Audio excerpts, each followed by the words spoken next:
Welcome to Gaia's Love, a podcast of brief messages to help humanity bridge the gap to the new earth. My name is Vivienne Gerard. It is my delight to be a scribe for consciousness today, sharing the wisdom that flows through from Source. Here we go.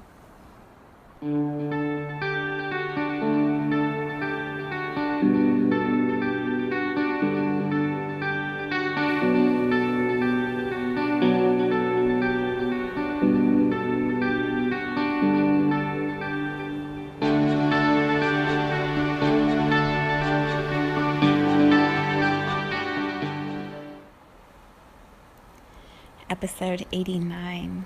It is Thursday today.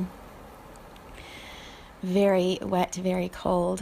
We had a surprise, not so surprise, ice storm that moved in last night that didn't quite give us the snow day I think everyone was hoping for.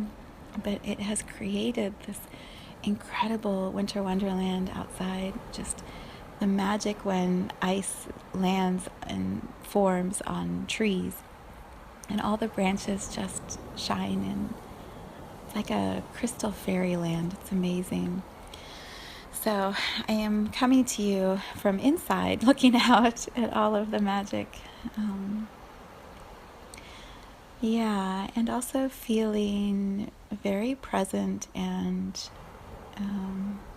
moving through some emotions.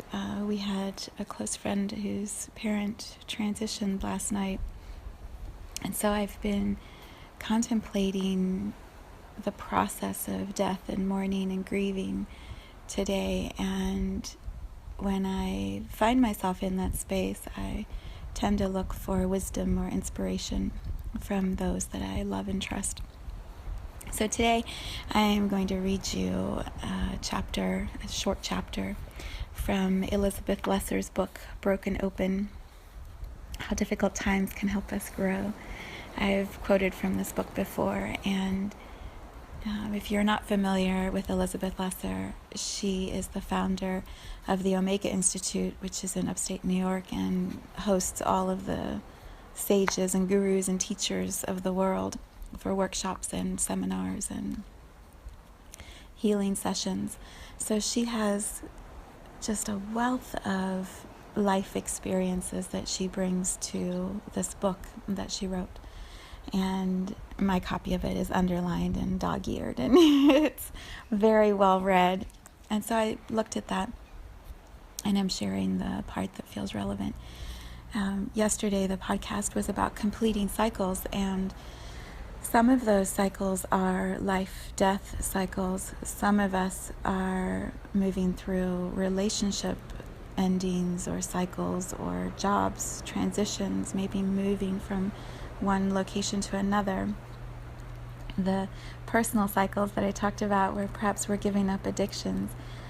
The grieving process is not only felt when we lose someone we love. That, I believe, is perhaps the more intense experience of grief. But it can happen in all these tiny moments throughout our days and our weeks and our lifetime. And this Scorpio energy is about really sitting with the idea of death and then rebirth or life after death. So this chapter that I'm going to read, I'll put a link to the book in the comments. I highly recommend you purchase a copy and underline and read it through as I have. This is page, I can't see the page number, 221 maybe. Good Grief is the title of the chapter. All right, Elizabeth Lesser. Let the young rain of tears come. Let the calm hands of grief come. It's not all as evil as you think. A quote by Rolf Jacobson.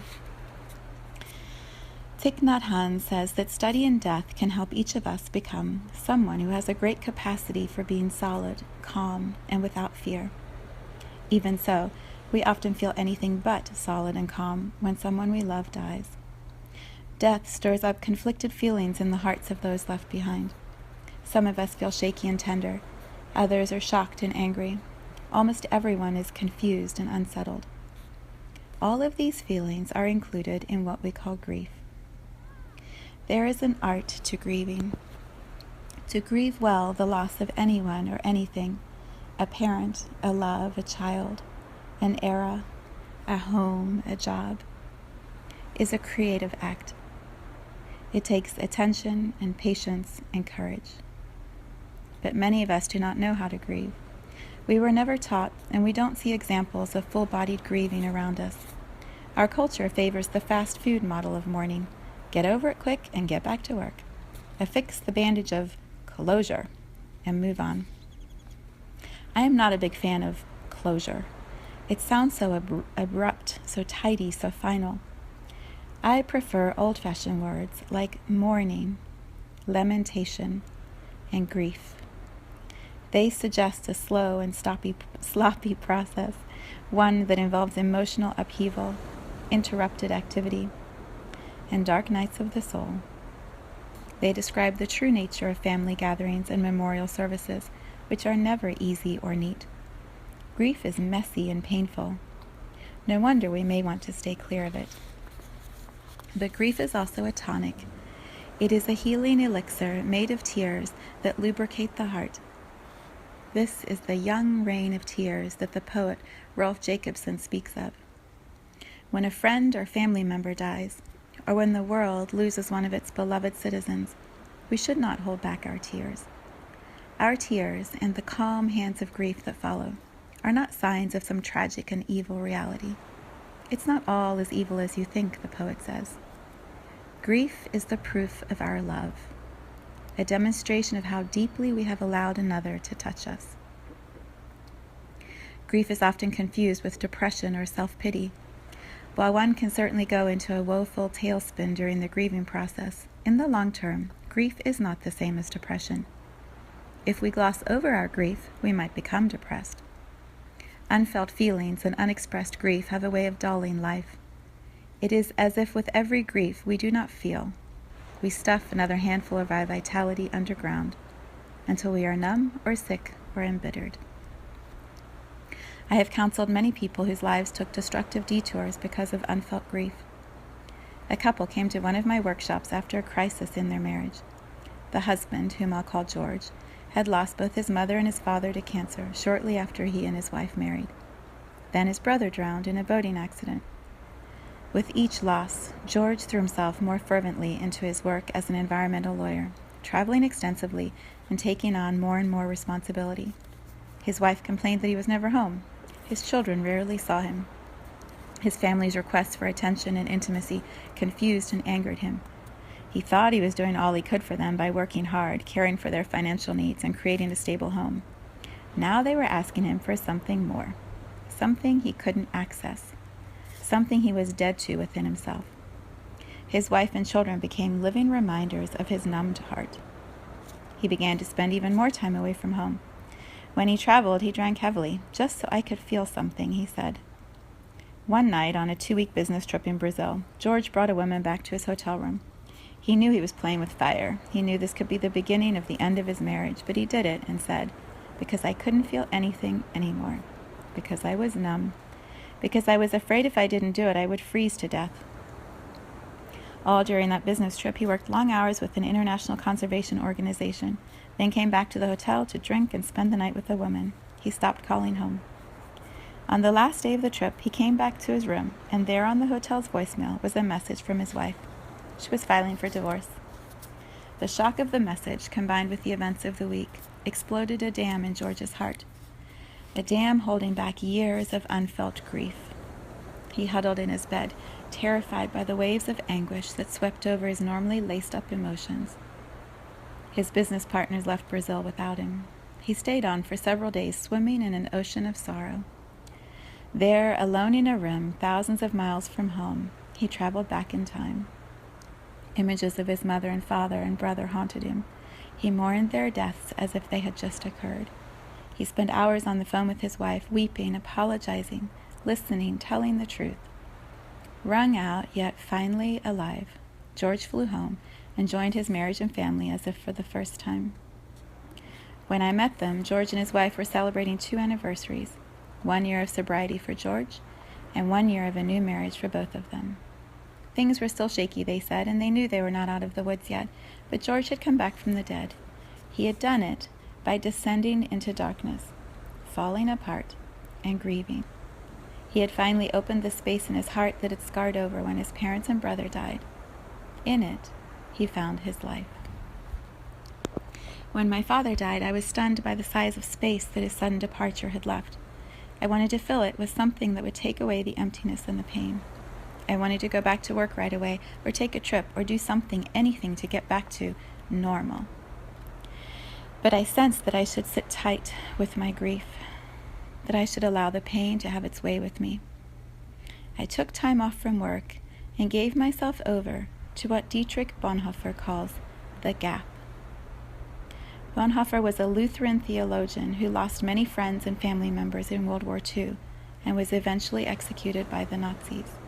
He wrote, "Nothing can make up for the absence of someone whom we love, and it would be wrong to try to find a substitute. We must simply hold out and see it through." That sounds very hard at first, but at the same time it is a great consolation, for the gap, as long as it remains unfilled, preserves the bonds between us. It is nonsense to say that God fills the gap. God doesn't fill it, but on the contrary keeps it empty, and so helps us to keep alive our former communion with each other, even at the cost of pain. I lived for a couple of weeks in that gap after my father died. It was not an easy experience. I felt restless, despondent, and naked. I cut myself off from others because I felt like an alien in the living world. Sometimes I worried I would never leave the gap. At other times, I felt I was bathing in a spiritual sea and didn't want to leave. During those times, I would talk to my father.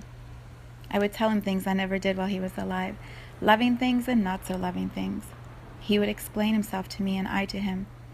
Often I was confused. I didn't understand my feelings. Did I really miss my father so much? That did not seem possible, because while I did love him and respect him, I also had a complex relationship with him, replete with poor communication, frustration, and resentment.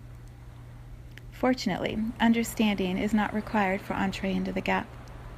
All one needs to do is to stay in it, to keep it empty of diversions and expectations, and to communicate with the person who has died. When my best friend was dealing with the death of her mother, she was horrified to find that 6 months after the loss, she was still feeling overcome by grief. Her despair kept her in the dark unknown, day after day, week after week, and month after month. Her grief made some people uncomfortable. Some said that she was depressed and that she should take medication. Others told her to get busy, to go on a vacation, to read this or that book. All of this sounded right to her. She felt guilty and abnormal for being so weak. Yet the more she tried to cure her sorrow, the worse she felt. I gave her the Bonhoeffer quotation and suggested, instead of fighting the grief or trying to fill the gap with books or medication or distractions, that she allow it to stay empty, that she wait, that she remain as deeply connected to her mother as she needed to. This helped her. Every time she felt ashamed of how long it was taking her to recover, or afraid that she would never recover, she'd go back to the gap. She would clean it out and make a wide open space for her mother. This process energized my friend in a lonely sort of way. She was alone with her mother there in the gap, estranged from this world, yet connected to another. Eventually, after a few more months, a few visitation dreams, and some plain old-fashioned patience, the dark cloud lifted. The hole in her heart became less gaping, and my friend could say that she was ready to enter life again. What happens when we keep the gap empty? Nothing happens, writes the Jungian author Robert Johnson, which is enough to frighten any modern person. But that kind of nothingness is the accumulation or storing of healing energy. It is genius to store energy. Though one has no idea what that energy will be used for, to have a store of energy accumulated is to have power in back of one. We live with our psychic energy in modern times. as much as we do with our money, mortgaged into the next decade. Most modern people are exhausted nearly all the time and never catch up to an equilibrium of energy, let alone have a store of energy behind them. With no energy in store, one cannot meet any new opportunity. Keeping the gap open after a loved one has died is a way of storing valuable energy. Without knowing it, I had stored a lot of energy during the months of grieving for my father. One day, after months of sadness and lethargy, I noticed that I was no longer living in the gap. The clouds had lifted. I felt a new sort of energy moving in me. Some of it seemed to be my father's. I was ready to return to my life and put the gifts of grief to good use. I decided to mark the passage with a ritual of sorts. I took down a few objects given to me by a teacher who had frequently worked at Omega. Ed Benedict is a Native American leader from the Mohawk Nation.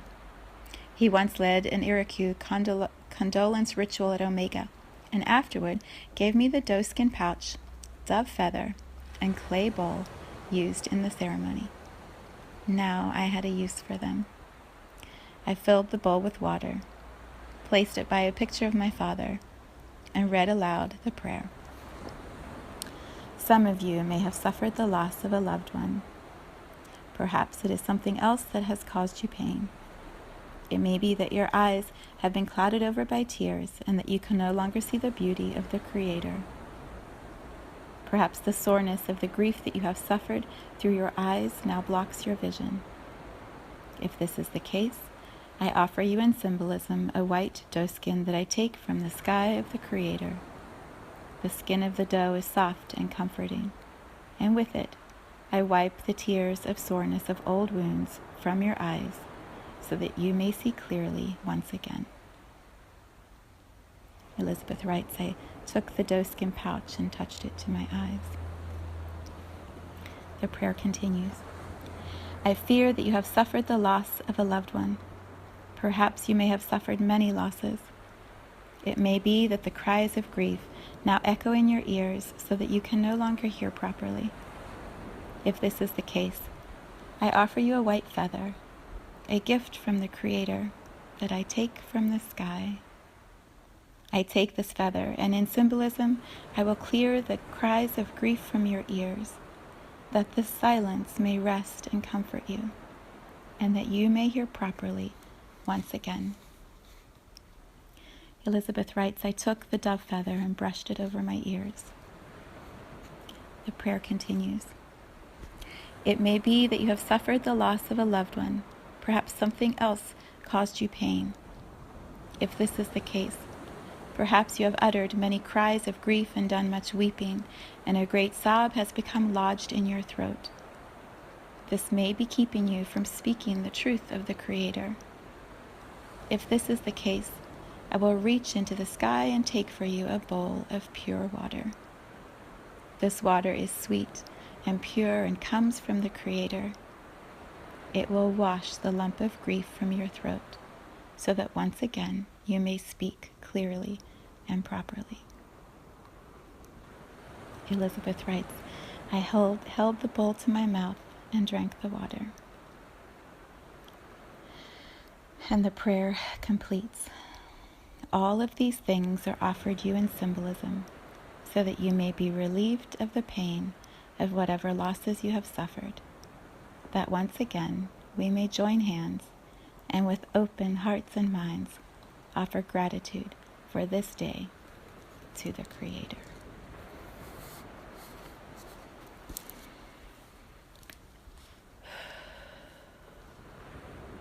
Blessings to all of those we have loved and lost.